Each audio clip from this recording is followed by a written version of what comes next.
Hello बच्चों, प्रकाश ज्ञान सागर में आप सभी लोगों का स्वागत है। इसके पहले क्लास में हम लोगों ने संसाधन के बारे में पढ़ा था।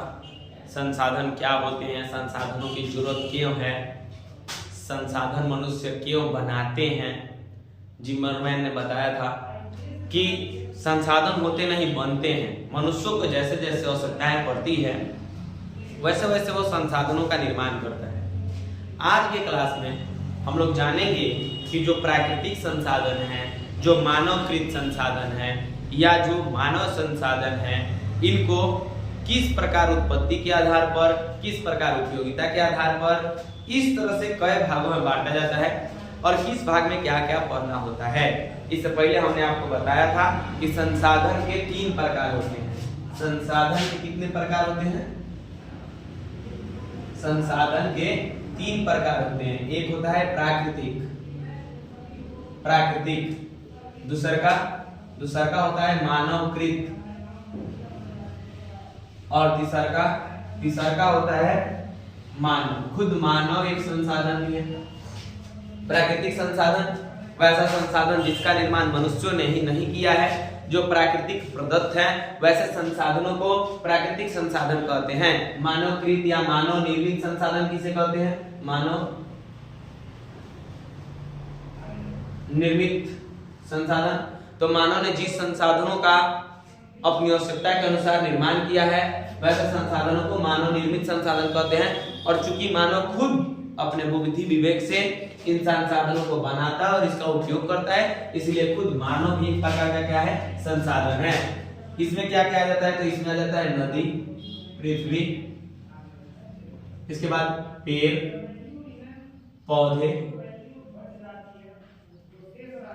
पौधे, जीव, जंतु, ये सभी के सभी क्या है? ये सभी के सभी प्राकृतिक संसाधन है। इसे मनुष्य ने नहीं बनाया है, ये प्राकृतिक प्रदत्त वस्तु है। उसी प्रकार से मानवकृत संसाधन किसे कहते हैं?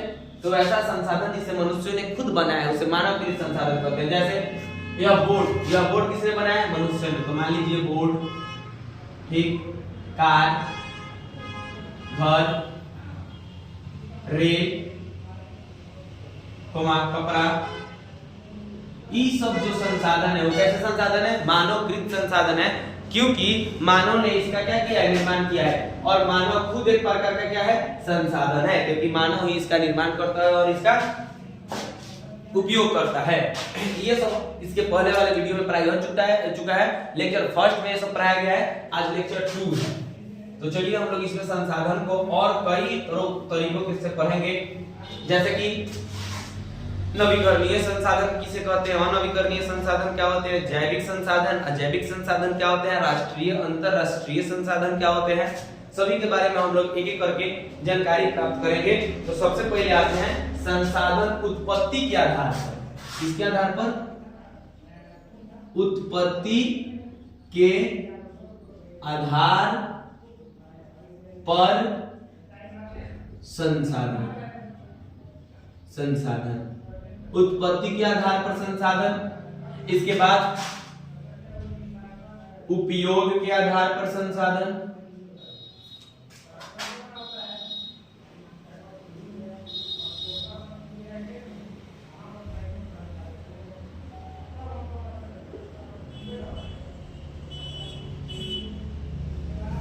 एक होता है उत्पत्ति के आधार पर संसाधन, दूसरा होता है उपयोग के आधार पर संसाधन, तीसरा स्वामित्व के आधार पर संसाधन, स्वामित्व के आधार पर संसाधन। मतलब कि इस संसाधन का मालिकाना हक किसके पास होगा? क्या किसी निजी व्यक्ति के पास होगा या किसी समूह के पास होगा, या इस पर राष्ट्र अधिकार करेगा, या यह इस पर और सभी देश अधिकार करेंगे, मतलब अंतरराष्ट्रीय संसाधन होगा। अब आते हैं विकास के आधार पर संसाधन। किसके आधार पर? विकास के आधार पर संसाधन।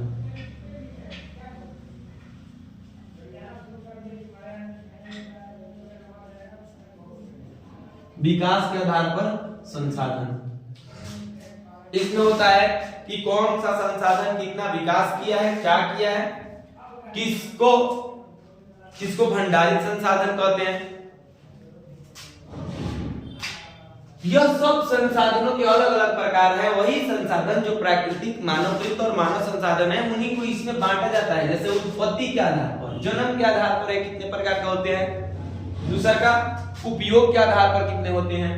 स्वामित्व मतलब मालिकाना हक किसके पास होगा। और विकास के आधार पर संसाधन कितने प्रकार के होते हैं। सबसे पहले हम लोग पढ़ेंगे कि उत्पत्ति के आधार पर कितने प्रकार के होते हैं। तो उत्पत्ति के आधार पर संसाधन दो प्रकार के होते हैं। एक को कहा जाता है जैविक या जैव संसाधन, एक को कहा जाता है अजैव संसाधन। अजैव संसाधन याद करने का तरीका, किसी कोई भी व्यक्ति जो उत्पन्न हुआ है, जिसका जन्म हुआ है, जन्म, इसको उत्पत्ति को हम कह सकते हैं जन्म। जन्म के आधार पर जिस व्यक्ति का भी जन्म हुआ है उसका कभी ना कभी वह जिंदा रहेगा या मृत्यु होगा। वह या तो जिंदा रहेगा या क्या होगा, उसका कभी ना कभी मृत्यु होगा। तो जन्म जिसका हुआ है वो या तो जिंदा रहेगा ना तो कभी ना कभी उसका क्या होने वाला है, मृत्यु होगा। तो ऐसे संसाधन जिसमें जिंदगी पाई जाती है, जो सजीव होते हैं, क्या होते हैं, सजीव। वे सभी संसाधन जो सजीव होते हैं वो जैव संसाधन कहलाते हैं। वहीं पर जो जीव निर्जीव होते हैं, जिनमें निर्जीवता की गुण पाई जाती है, जो मृत प्राय होते हैं, वो सभी के सभी संसाधन अजैव कहलाते हैं। तो जैव में क्या क्या आएगा, तो जैव में आता है पेड़, पौधे, जीव, जंतु, मनुष्य, इस सभी के सभी में जीवन पाया जाता है। तो ये सभी के सभी क्या होंगे, जैव संसाधन होंगे जिसमें जीवन पाया जाता है। जैसे कि पेड़ पौधे, जीव जंतु, मनुष्य, इस सभी में जीवन पाया जाता है। इसलिए एक ऐसे संसाधन होंगे, जैव संसाधन होंगे। यह जैव संसाधन के क्या है, उदाहरण है।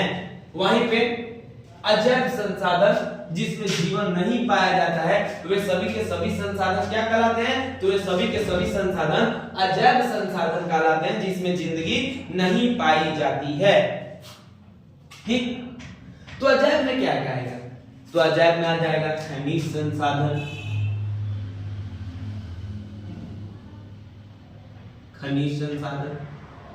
जैसे कोई भी धातु, अधातु, ये सब जो संसाधन है इस सब इसी में आएंगे। भूमि संसाधन,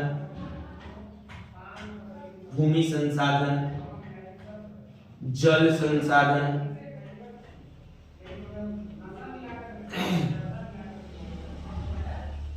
संसाधन, किसी प्रकार से उद्योग से जुड़ी हुई वस्तुएं सभी की सभी किसमें आएगी, अजैव संसाधन में आएगी। ये सभी वस्तुएं अजैव संसाधन कहलाती है। और जिन वस्तुओं में जान होगा यानी कि जीवन होगा, सजीव होंगी, वो सभी के सभी वस्तुएं जैव संसाधन कहलाती है। अब आते हैं उपयोगिता के आधार पर संसाधन कितने प्रकार के होते हैं और कौन कौन से होते हैं, ये आप लोग समझ गए। उत्पत्ति के आधार पर संसाधन कितने प्रकार के, दो प्रकार के। एक को कहते हैं जैव, तो दूसरा को क्या कहा जाता है, अजैव संसाधन। जैव संसाधन में आता है पेड़ पौधे, जीव जंतु, मनुष्य। वहीं पे अजैव संसाधनों में आता है खनिज संसाधन, इसके बाद भूमि संसाधन, जल संसाधन। अब हम आते हैं उपयोगिता के आधार पर संसाधन।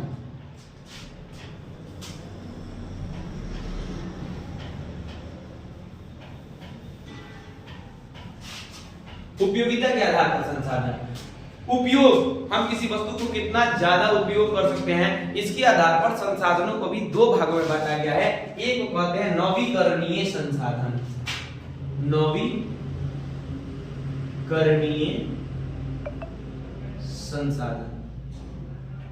और दूसरा क्या कहलाता है,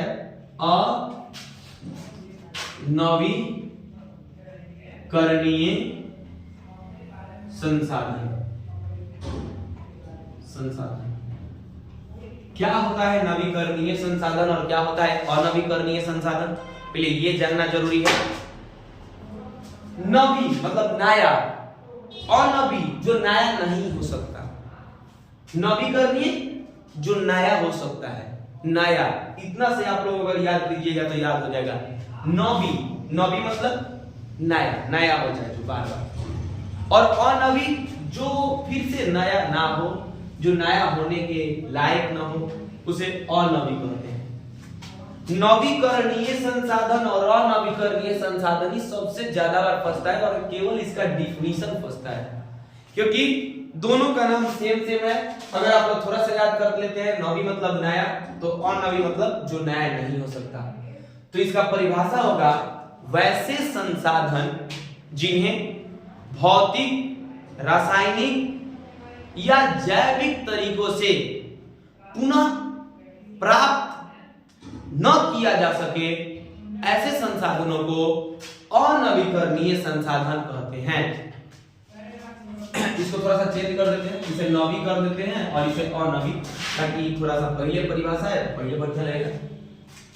वैसे संसाधन जिसको भौतिक, रासायनिक और जैविक तरीकों से फिर से प्राप्त नहीं किया जा सकता है, ऐसे संसाधन को अनवीकरणीय संसाधन कहते हैं। जैसे पहले परिभाषा इसमें लिख देते हैं, वैसे संसाधन, वैसे संसाधन, वैसे संसाधन जिसे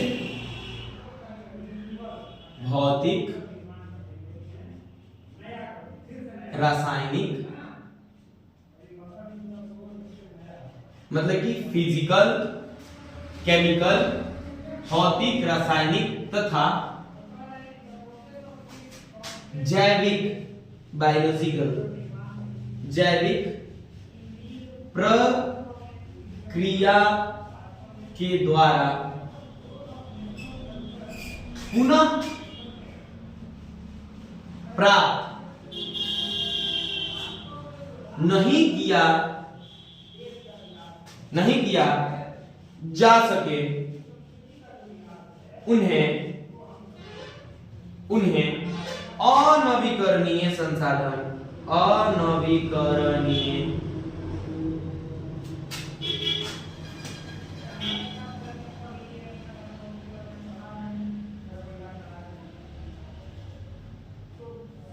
संसाधन कहते हैं। अनवीकरणीय संसाधन कहते हैं। जैसे क्या क्या हो सकता है? एक बात बताइए, कोयला जब घर पे बनाते हैं, कोयला शादी विवाह में आप लोग देखे होंगे, कोयला पर कोयला जला करके पूरी उड़ी सेकी जाती है, सब्जी उब्जी बनाई जाती है। क्या उस कोयला को पुनः दूसरे दिन उतने ही ताव के साथ जलाया जा सकता है? जी नहीं। वह कोयला एक बार जल जाने के बाद पूर्ण रूप से समाप्त हो जाता है। उसे चाहे जो भी प्रक्रिया आप अपना लीजिए, फिर से जलाया नहीं जा सकता है, उस ताव को प्राप्त नहीं किया जा सकता है, उस गर्मी को नहीं दे सकता है कोयला। इसलिए कोयला एक अनवीकरणीय संसाधन है, क्योंकि पुनः उसमें वह शक्ति नहीं है कि उतनी उष्मा आपको दे सके, यानी कि कोयला। तो कोयला क्या है? तो कोयला एक प्रकार का अनवीकरणीय संसाधन है। पेट्रोलियम, पेट्रोलियम, पेट्रोलियम आपके बाइक का तेल मान लीजिए कहीं समाप्त हो जाए और आप उसके पैर पर गिर जाओ, नहीं प्लीज थोड़ा दूर और चलो, आगे पेट्रोल पंप है वहां पे हम तेल भरवा लेंगे। क्या वो जा सकता है? नहीं जाएगा। क्यों नहीं जाएगा? क्योंकि वो एक प्रकार का अनवीकरणीय संसाधन है। कुछ भी कीजिएगा वो नया नहीं होगा जब तक उसको फिर से पेट्रोल नहीं दीजिएगा नया। यह इस ऊर्जा में अब दम नहीं है कि आपको पुनः ऊर्जा प्रदान कर सके, इस संसाधन में अब दम नहीं है कि ये आपको पुनः ऊर्जा प्राप्त कर सके। तो ऐसे संसाधन जो पुनः ऊर्जा नहीं दे सकते हैं, पुनः हम अनवीकरणीय संसाधन कहते हैं। जैसे लकड़ी, खाना बनाते समय लकड़ी समाप्त हो जाए, पैर पर गिर जाओ लकड़ी की, लकड़ी देवता थोड़ा देर और जल जाओ ताकि मेरा 2-3 रोटी बचा है वो पक जाए, ऐसा होगा? नहीं हो सकता है। तो ऐसे संसाधन जिन्हें पुनः प्राप्त नहीं किया जा सके, या राख को लेकर के फिर से झोंको, जलेगा चूल्हा? नहीं जलेगा, क्योंकि वो समाप्त हो चुका है। और जो एक बार समाप्त हो जाए, पुनः ऊर्जा उसमें से ना आए, तो ऐसे संसाधन को अनवीकरणीय संसाधन कहते हैं। लकड़ी, पेट्रोलियम, पेट्रोलियम में बहुत चीज आता है, जैसे किरोसिन तेल आ गया, पेट्रोल, डीजल, सभी की चीज आ जाएंगे। लकड़ी भी एक प्रकार का ये अनवीकरणीय संसाधन का उदाहरण है। तो नवीकरणीय संसाधन क्या होते हैं? तो वैसे संसाधन, सेम चीज हम लिख लेंगे कि वैसे संसाधन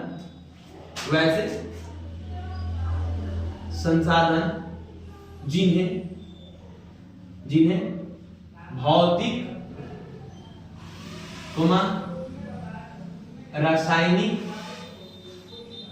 तथा जैविक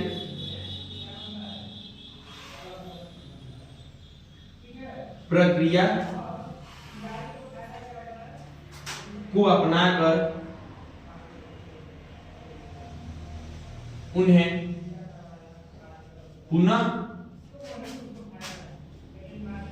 प्राप्त किया जा सके, उन्हें नवीकरणीय संसाधन कहते हैं। जैसे सौर ऊर्जा,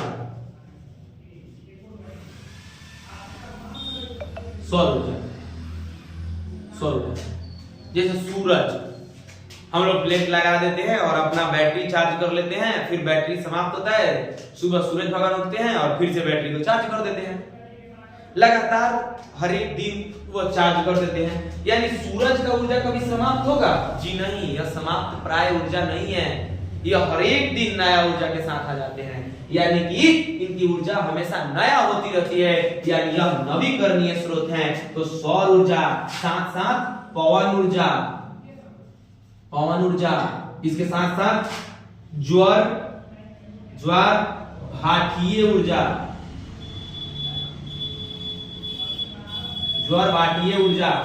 और क्या हो सकता है? भूतापीय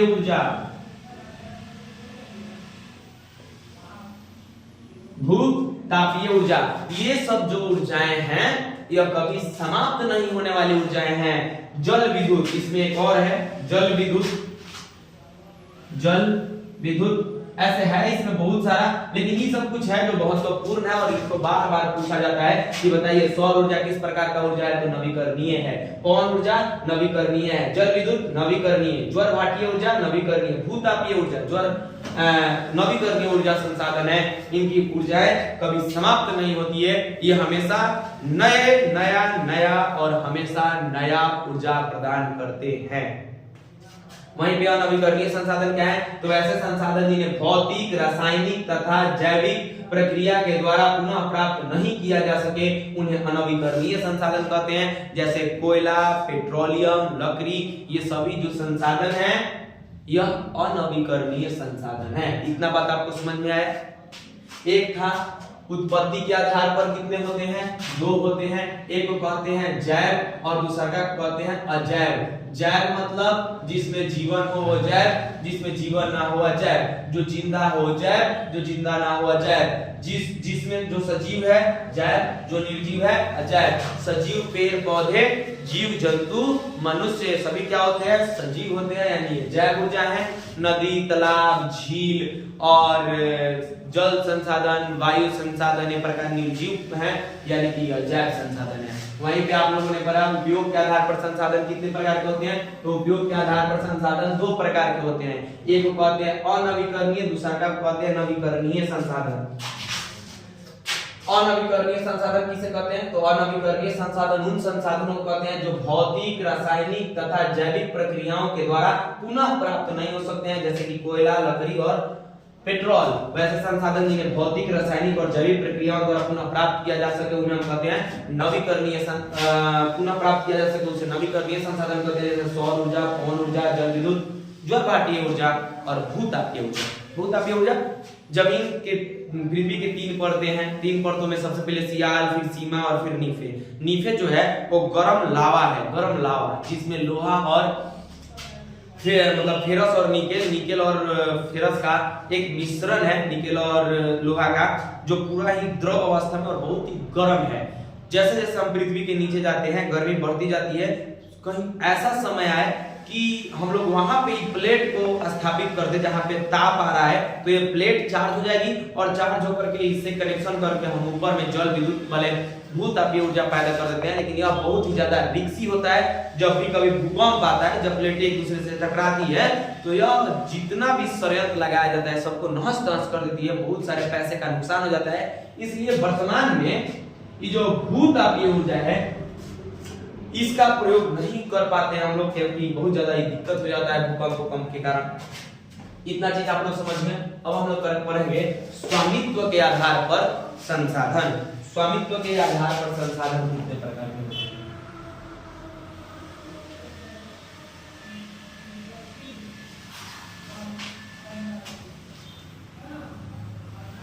ठीक, आपने इन दोनों को पढ़ लिया। ये भी आप बता दो कितने प्रकार के होते हैं बाबू? 2 प्रकार के होते हैं। एक होता है अनवीकरणीय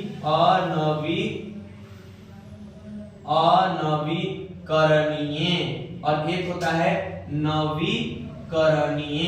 नवीकरणीय मतलब नया और अनवीकरणीय मतलब जो नया ना हो। अब आते हैं स्वामित्व के आधार पर कई प्रकार के संसाधन होते हैं। तो स्वामित्व के आधार पर संसाधन 4 प्रकार के होते हैं। कितने प्रकार के होते हैं? 4 प्रकार के होते हैं। कौन कौन से? 4 प्रकार। तो चलिए समझते हैं। सबसे पहले होता है निजी संसाधन। कौन? निजी संसाधन। निजी संसाधन का एक और नाम है व्यक्तिगत संसाधन। व्यक्तिगत संसाधन। एक नंबर में निजी संसाधन या व्यक्तिगत संसाधन। निजी मतलब अपना, हमारा। व्यक्तिगत मतलब वही हमारा।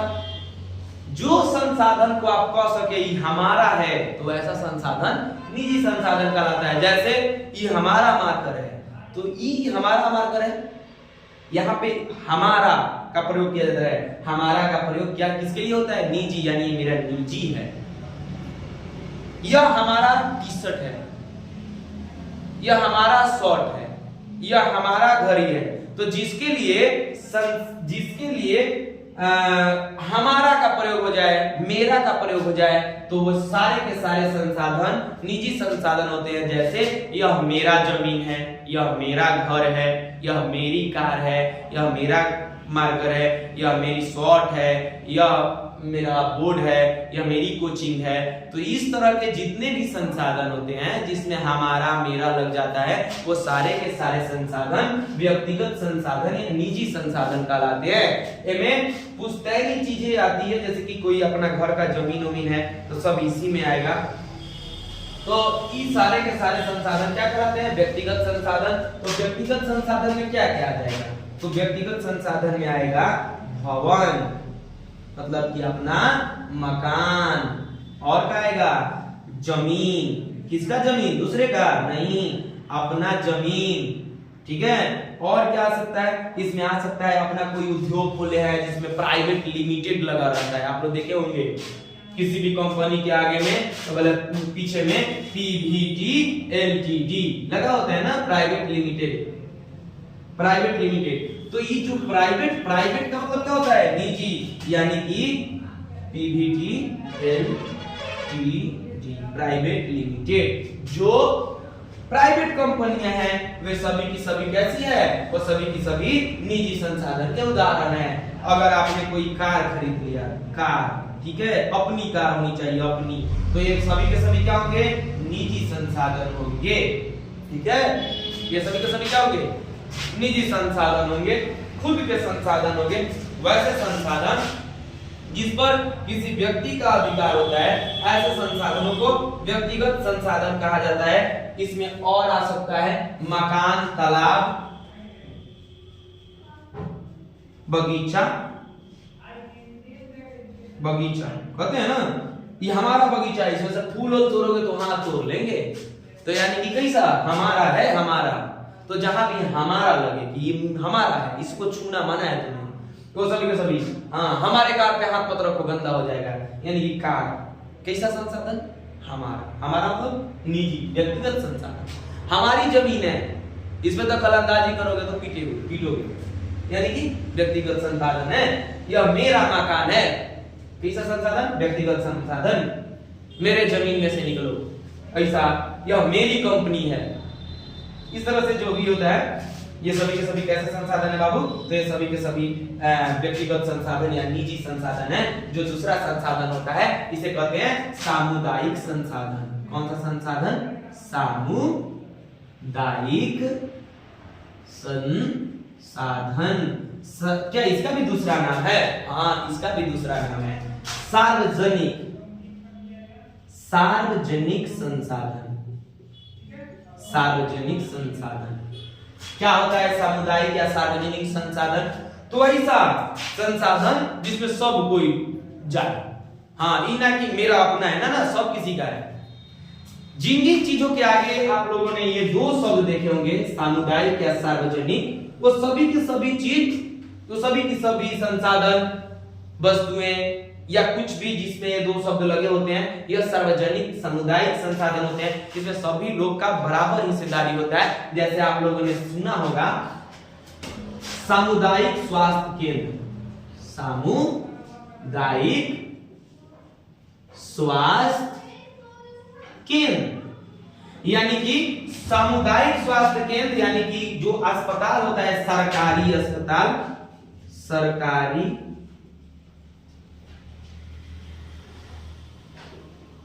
तो सरकारी अस्पताल कैसे होते हैं? सामुदायिक होते हैं, सामुदायिक केंद्र होते हैं। आगे आपने सुना होगा सामुदायिक भवन। सामुदायिक भवन, तो ये सामुदायिक भवन भी कैसा संसाधन है? सामुदायिक या सार्वजनिक संसाधन है। आगे विद्यालय, दोनों में जाएगा। अगर प्राइवेट है तो निजी संसाधन, सरकारी है तो सामुदायिक संसाधन या सार्वजनिक संसाधन। इसी तरह से तीसरा जो संसाधन होता है यह होता है राष्ट्रीय संसाधन। राष्ट्रीय संसाधन ये क्या होता है?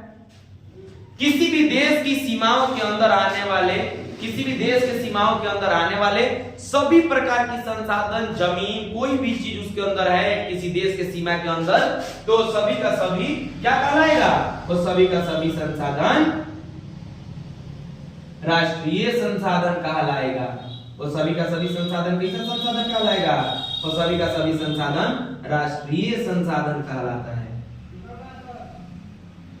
ठीक, मतलब ये हमारा भारत है, तो भारत के सीमा के सभी ओर, इसके सभी ओर जो भी संसाधन इसके अंदर उपलब्ध है, वो सभी के सभी क्या कहलाते हैं? वो सभी के सभी राष्ट्रीय संसाधन कहलाते हैं। सरकार इसमें चाहे तो आपका जमीन है, अगर यहां से यहां सड़क बनाना चाहती है तो बनाएगी। इसमें आप अगर हस्तक्षेप करोगे तो हो सकता है आपको जेल की हवा खानी पड़े। यह सरकारी है, भले वो आपका निजी जमीन है, निजी संसाधन पर भी सरकार चाहेगी तो उसे राष्ट्रीय संसाधन मान सकती है।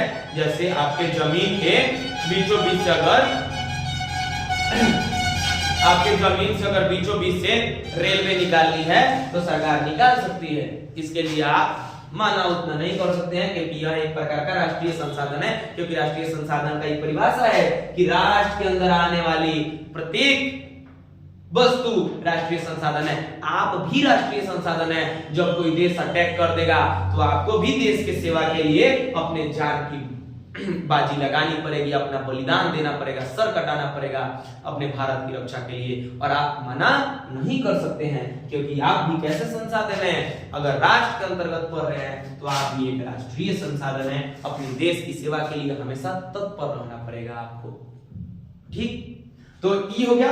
लेकिन इसके साथ साथ एक और चीज याद रखना है, नीचे हम लोगों का हिंद महासागर पड़ता है, इधर बे ऑफ बंगाल की खाड़ी पड़ती है, अरब सागर पड़ता है। भारत के मुख्य भूमि के अंदर आने वाले प्रत्येक वस्तु तो राष्ट्रीय संसाधन है ही। समुद्र के अंदर भी 200 किलोमीटर का क्षेत्र, कितने किलोमीटर का क्षेत्र? 200 किलोमीटर का क्षेत्र सभी का सभी राष्ट्रीय संसाधन है। इसमें मछली मार सकते हैं, इधर घूम सकते हैं, पर्यटन स्थान बना सकते हैं, किसी भी चीज का खनन कर सकते हैं, कर सकता है भारत सरकार। मतलब कि इस सब पर अधिकार किसका रहेगा? राष्ट्र का अधिकार होगा, यानी राष्ट्रीय संसाधन। ये सभी के सभी क्या है? राष्ट्रीय संसाधन। कोई भी आपसे पूछे कि राष्ट्रीय संसाधन क्या है तो आप लोग क्या बताइएगा? किसी देश की सीमा के अंतर्गत आने वाले हर एक वस्तु और समुद्री सीमा में 200 किलोमीटर का क्षेत्र राष्ट्रीय संसाधन है। क्या सभी देश के लिए 200 किलोमीटर? नहीं, सब देशों के लिए नहीं है। मान लीजिए कोई ऐसा देश है जो जिसके थोड़ा सा ही दूरी में समुद्र है, तो उसका कैसे बंटवारा होगा? आधा आधी बंटवारा होता है। भारत के पास बहुत नीचे में जगह है, समुद्र है, इसलिए भारत को 200 किलोमीटर का क्षेत्र मिला है। सभी के लिए यह नहीं होता है। चौथा संसाधन का नाम क्या है? तो चौथे संसाधन को कहा जाता है अंतरराष्ट्रीय संसाधन। अंतरराष्ट्रीय संसाधन ये क्या होता है? तो यही 200 किलोमीटर का क्षेत्र अपनी सीमा को छोड़ करके, अपने देश की सीमा को छोड़ करके, अर्थात भारत की सीमा है, इसके बाहर का क्षेत्र अपना नहीं, अंतरराष्ट्रीय, इसमें दूसरे देश का हुआ। ठीक है, अगर इसमें हम हस्तक्षेप करेंगे तो ये अंतरराष्ट्रीय मुद्दा बन जाएगा। कैसा मुद्दा बनेगा? अंतरराष्ट्रीय मुद्दा बनेगा। तो समुद्र में 200 किलोमीटर के बाद का क्षेत्र, समुद्र में कहां? समुद्र में 200 किलोमीटर के बाद का क्षेत्र और किसी दूसरे देश की संपत्ति अंतरराष्ट्रीय संसाधन कहलाती है, और इसका उपयोग राष्ट्र अपनी मर्जी से नहीं कर सकता है। इसके लिए उसे अंतरराष्ट्रीय मीटिंग बैठानी पड़ेगी। उसमें अगर पारित हो जाता है कि हाँ आप ये काम कीजिए, तभी आप ये काम कर सकते हैं। ये था हमारा स्वामित्व के आधार पर 4 संसाधन, एक निजी संसाधन या व्यक्तिगत संसाधन जिसमें मैं, हमारा, हम लगा सके, ये सब संसाधन निजी संसाधन होते हैं। सामुदायिक या सार्वजनिक संसाधन 2 नंबर में आता है, जिसमें सभी किसी का समान भागीदारी होता है, सभी किसी को एक नजरिए से देखा जाता है, उसे सामुदायिक या सार्वजनिक संसाधन कहते हैं। और राष्ट्रीय संसाधन क्या होता है? तो ऐसे संसाधन जो राष्ट्र की सीमा के अंदर होते हैं और समुद्री सीमा में 200 किलोमीटर का क्षेत्र पूरा का पूरा राष्ट्रीय संसाधन कहलाता है। और इनके नियमों को जो पूरा नहीं करता है, राष्ट्रीय संसाधन के नियमों को जो पूरा नहीं करता है, वो अंतरराष्ट्रीय संसाधन होता है। यानी कि 200 किलोमीटर के बाद का क्षेत्र अंतरराष्ट्रीय संसाधन और दूसरे देश की भूमि अंतरराष्ट्रीय संसाधन होती है। इसमें अगर हमें हस्तक्षेप करना है तो या तो राष्ट्र की हमें मर्जी स्वीकार करना पड़ेगी, मतलब पूछताछ करनी पड़ेगी, या अंतरराष्ट्रीय बैठक में इसको पास कराना पड़ेगा। अगर आपको क्लास बढ़िया लगा, अच्छा लगा कि हाँ कुछ यहाँ पे बढ़िया पढ़ाया जा रहा है, तो प्लीज इस चैनल को लाइक और सब्सक्राइब करें। इसके लेक्चर 3 में आपको बताया जाएगा विकास के आधार पर संसाधन। ये बहुत थोड़ा बड़ा टॉपिक है, विकास के आधार पर संसाधन। आगे और पढ़ाएंगे कि परंपरागत संसाधन, गैर परंपरागत संसाधन क्या है, संसाधनों का भी बहुत प्रकार है, जिसमें आपको और आगे पढ़ाया जाएगा। अभी तक के लिए इतना काफी है, इतना आप लोग नोट्स बना लीजिएगा। इसके बाद का संसाधन का विकास हम लोग विकास का आधार पर पढ़ेंगे। जय हिंद, जय भारत।